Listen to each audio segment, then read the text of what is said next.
Hey guys, now we will talk about a little game that I really like it, Kaze and the Wild Mask. I am big cheese! Time to play Just Jack Rabbit, the spiritual successor. Time to gun and shoot turtles to make them cry like an anime fan during prom night. Nyek nyek nyek. Sorry Frogo, but this game is more of a spiritual successor to Donkey Kong Country, with all the good and bad that comes with it. And for that reason I will have to make a few comparisons with those classic games. But don't worry, I will still try to be as fair as possible and still review Kaze on its own merits. Oh, schnucks! Why never remember the old Yassi? Yes, forever! Bring back greenbacks! Nyek nyek nyek! Well, you didn't got your Jazz sequel, but this is still really good. Banana Slama! So, they are finally here, performing for you. If you know the words, you can join in too. Put your hands together if you wanna clap as we take you this monkey crab, huh? Yeah, I say crab. Nyek. Okay, whatever. Let's just not waste more time and get this started. Like most retro games and the ones that try to emulate them, there is practically no story, but I will summarize it as best as possible. Two very naughty bunnies get into a very mysterious temple. For whatever reason, I don't know. Yeah, your friend Hogo is the most stupid bunny of the two. Because of his curiosity, loses his body and wakes up a sorceress rabbit named Typhoon. What a cool name! And she is like Maleficent rabbit version. Nyek. Then, Cassie saved by a miracle, and now she must find how to restore the original form of your friend, Hogo, that became some kind of Pokemon thingy. And by the way, to kick the butt of vegetables that were transformed into the most ridiculous monsters I have ever seen in a video game, like Killer Tomatoes, is the Attack of the Killer Tomatoes! Yeah, what a cool reference. The story fulfills its function and is very reminiscent of old school classic video games, though the aesthetic of the cutscenes is far more serious than the gameplay. For example, Kaze in the cutscenes looks more serious or badass, while her sprite counterpart has a much cuter design. The cutscenes reminds me of the Sonic comics that Archie did. That silly old Vector was quite the judgehead, and yeah, Kaze in gameplay looks like a Hello Kitty character. Now let's talk about what matters the most in this type of old school games. The gameplay, of course. Yeah, gameplay is the way of life. Gameplay is the way of the nerd. The gameplay imitates Donkey Kong Country quite well. You have a few very basic moves, but knowing how to master them is the real challenge. It is a game where you must hesitate a little and have good reflexes. There is even equivalent to the cannon barrels. In this case they are the crossbows. So, yeah, they say imitation is the sincerest form of flattery. Well, this game is like the Giana sisters to Mario. Just like in Donkey Kong Country, Kaze has a move to increase her speed and eliminate enemies. In the case of DK, it is a roll attack, and in the case of Kaze, it is a spin attack, visually similar to the one from Crash Bandicoot. Can we talk about Kaze design? Like Just Jack Rabbit, she looks cute and bubbly, but still is a little Miss Badass Rabbit. So, can we please talk now about Jazz Free? I want to talk about Jazz! No, this is Kaze and not Jazz. But yeah, her design is a mix of cute, while also looking brave at the same time. Just like many classic video game characters like Sonic, Diddy Kong, Clonoa, or even Bomberman. Also, just like in many classic games, there are bonus levels. But in this case, it is only for 100% completion of the game and a secret ending. And in my opinion, it's not worth it. Because in this game you have infinite lives. So most of the time it is far less frustrating than Donkey Kong Country. But it makes you feel far less satisfied at beating a level. Unlike Crux March, which would be probably my favorite level in Donkey Kong Country 2. It is really challenging but fun too. Having limited lives gives an extra level of tension, but it also gives a greater challenge and makes you feel better when you overcome it. The other move that you will use a lot in Kaze is the helicopter ears, which are very similar to Dixie Kong's spin hair. This will save you many times, allowing you to reach platforms that are very far away. Finally, you have a stomp attack or boot stomp that you probably won't use a lot, only if you want to descend quickly or destroy an object. So, Kaze has an helicopter move like Tiny Kong and a boot stomp like Yoshi. This little bunny is a Seth MacFarlane, so yes, Family Guy is just a clone of Simpsons. South Park forever! South Park forever! The other main move is of course your normal jump, and if you fall over an enemy it will destroy them. That's the lamest move ever, but for some reason all the platformers heroes do that move. I am talking about you, Plumber Boy. The game is not that short as it has over 30 stages, and in those stages you have over 50 bonus levels. So, this game has many stages, but many of them are just only like about 2 to 5 minutes to do complete. So, this game is just about 4 to 5 hours in total. Where is my money? I want my money back! Yes, the game is a little short, but the extra difficulty level and collectathons will keep you busy for a while, like the Kaze letters, or getting all the diamonds in a stage, or the time trial mode. The game has a nice 16-bit graphics aesthetic that reminds me of the good old classics. Though the graphics are more like a Sega Genesis or a MS-DOS game like Just Jack Rabbit than a Super Nintendo game. And yeah, I did that comparison on purpose. See? Just like a rabbit. I tell you, Kaze is just forgotten granddaughter. The soundtrack does its job good enough. Though it is nothing special, I didn't find any music that was downright bad either. But the main theme of the game is quite good. Well, the main theme is catchy, but not as catchy as DK Orchestra. That Lanky Kong is a master musician in trumpet, I tell you. And has a funny face. Hey, what about the mask? This game is not Majora mask, that's for sure. Yeah, the power-ups are the masks, which only appear at certain levels and are mandatory to wear at those. There are 4 in total and they are the Eagle Mask. This one allows you to fly and throw an energy attack. In terms of mechanics, it is quite similar to Squawks the Parrot from Donkey Kong Country. Specifically for the sequel, since it could fly slowly by flapping its wings and could also shoot coconuts.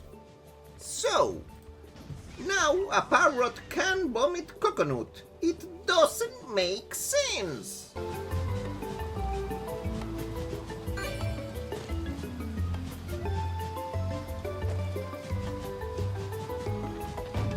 The Tiger Mask allows you to do dashes in midair like in Mega Man X, and also wall jumps. Though it seems that it's very useful, it has a drawback. You cannot use your helicopter ears, which is why you are not too overpowered when using it.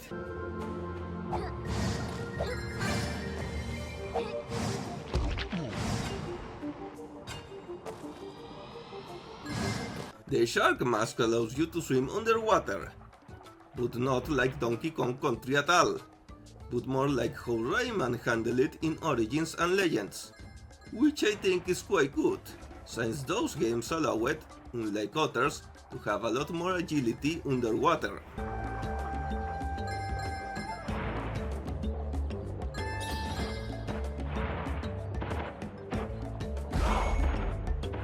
But the Dragon Mask levels are sadly the weakest point of the game. These are first glance seem very similar to the game's minecarts levels or the Frostman stage that everyone criticizes from Mega Man 8. Jump, jump, slide, slide. Mega Man 8 deserves better. At least in that game you can react and beat the stage if you are a master gamer like moi. Obviously. Yeah, these dragon levels are much more frustrating since there's really not much skill involved.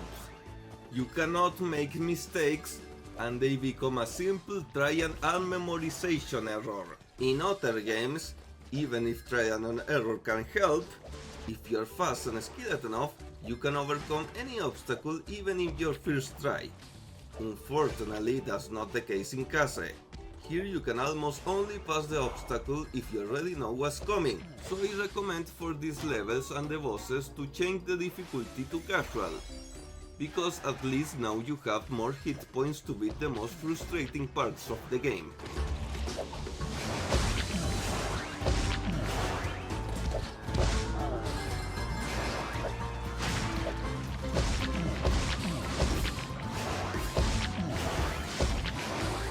I know that so far it seems that I'm giving this game a lot of negative criticism, but most of the problems this game has are minor things that can be forgiven for being an indie game and the first game for that studio.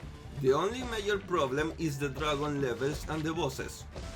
The other stuff, such as having a small variety of enemies, is not a big deal, because the enemies fulfill their function good enough, serving as extra platforms in the levels or small obstacles to overcome. But since we just mentioned the bosses, let's talk about them. There are 4 worlds and 4 main bosses in the game. And they all sucks like monkey balls.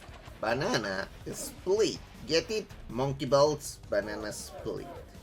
Monkey balls, banana split. Nyeh,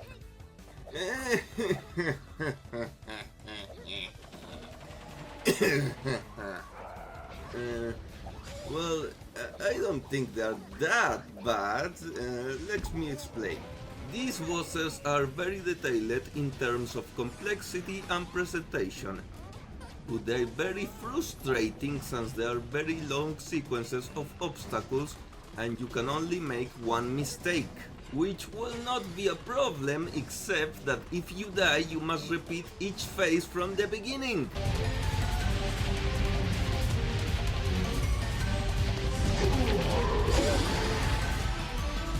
Yeah, if there were checkpoints in the bosses or they recovered adhered between each phase, it would not be a problem. It's like eating chilitos. I can eat all day chilies, but only, just only if I have a glass of water. Oh yeah. Ha! I don't need water. I can eat as many chilies as I want.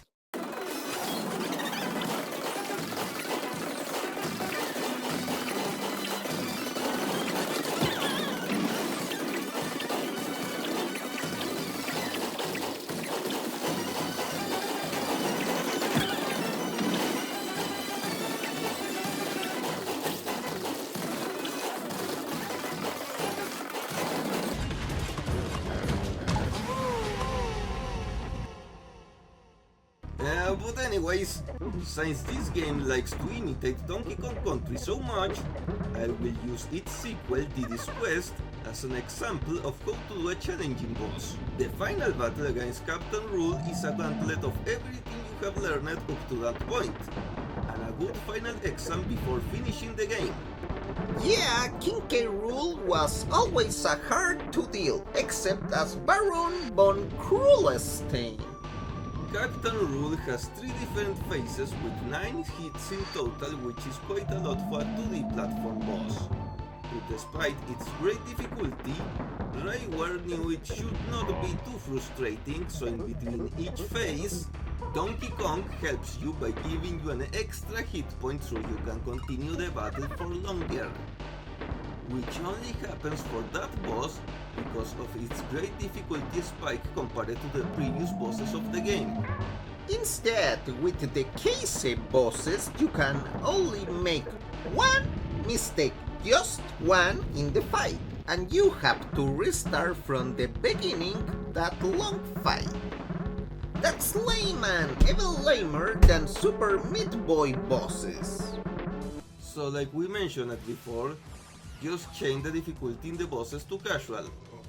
In there you at least have more hit points and can go back to playing the stages, which are the best part of the game. Well, except the Dragon Mass stages, those are even worse than the bosses. Now let's talk about the pros and cons. Pros: nice graphics. For the most part the gameplay is quite good and functional, and it also gives you plenty of cool challenges to complete. And it is an old school throwback to 90s game in the Super Nintendo and Genesis all the way. Pros! Kaze has an easy mode for players that sucks at retro games. Where was this option in Ghosts and Goblins in the 90s? I want an easy mode. Yeah, I am a wimpy frog in Ghosts and Goblins. Deal with it. Cons: the game can get quite frustrating in some levels. Like many retro games, you end up having a love-hate relationship with it. Yeah, I am looking at you, Outward Soulstorm. The game is quite short. It only has 4 worlds and 4 bosses. Yeah, and the bosses are frustrating, like my hemorrhoid. Ugh, whatever. There is very few enemies, like 5 or 6 types in all the game until the ending. Cons! For the last horrible dragon levels that are pure trial and error. It's like a Simon Says game, and I hated that game. And all the people called Simon, except Simon Belmont. He's a cool in my book. In conclusion, while Kaze isn't quite as good as the Super Nintendo classic Donkey Kong Country, it is still a pretty damn entertaining game that you should give it a chance. Unlike other 2D games, this one is hard but sometimes in many frustrating and unfair ways. So like the classic games it tries to emulate, it comes with all the good and bad from that era of gaming. But speaking about that, as much as I love way forward games like River City Girls, which, by the way, we made a video about it, just saying, or the Shantae games, despite the fact that they're very fun, their games are almost always too easy, so the difficulty leaves a lot to be desired. And because of some modern games like that, sometimes it is fun to just enjoy a good old school challenging game despite its flaws, and the low price makes it quite affordable. So I give it a good score of 7 out of 10. It is not DK, but luckily it is not Boopsy either. Hey, what's the problem with the Bobster? He's funny, like Duke sorry, that joke is a little repetitive. Can we continue? Thank you! But I guess that's it. This is a very simple game, so the video does not need to be any longer. You see, it's getting late. Bye-bye. I still have the Doritos. So long, suckers! I will let him have them this time. He deserves them for not being as annoying as usual. But anyways, that's all for today.